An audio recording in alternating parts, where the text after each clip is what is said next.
अस्सलामु अलैकुम वरहमतुल्लाह। ज़िंदगी में अक्सर हम हालात की तंगी या दिल की परेशानी से घबरा जाते हैं, लेकिन क्या आप जानते हैं कि कभी-कभी यही तंगी खुशहाली का रास्ता बन जाती है और यही परेशानी सुकून का ज़रिया। आज हम हकीमुल उम्मत मौलाना अशरफ अली थानवी रहमहुल्लाह के एक ऐसे मलफूज को समझेंगे जो आपकी सोच बदल देगा।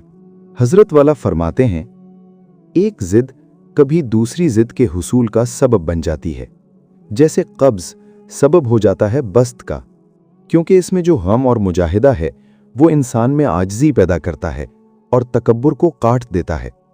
या गिना यानी मालदारी सबब बन जाती है इफ़लास का, या इफ़लास सबब हो जाता है गिना का, और कभी वसाविस का हुजूम सबब बन जाता है हुजूर क़ल्ब और दिल जमई का। आइए इस गहरी बात को आसान लफ्ज़ों में समझते हैं। मौलाना फरमाते हैं कि अल्लाह का निज़ाम अजीब है। देखिए, जब इंसान के पास बहुत ज़्यादा पैसा आ जाए तो वो लापरवाह हो जाता है, फजूल खर्ची करता है, और यही चीज़ उसे दोबारा गरीबी की तरफ ले जाती है। इसके बरक्स जब इंसान पर तंगी आती है तो वो मेहनत करता है, जान तोड़ कोशिश करता है, और यूं यही तंगी उसकी खुशहाली का ज़रिया बन जाती है। इसी तरह जब दिल में बुरे वसवसे आते हैं तो इंसान अपनी बेबसी महसूस करता है कि या अल्लाह, मैं कितना कमज़ोर हूँ।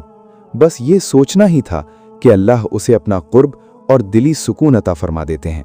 ए अल्लाह, हमें हर हाल में अपनी रज़ा पर राज़ी रहने की तौफीक अता फरमा।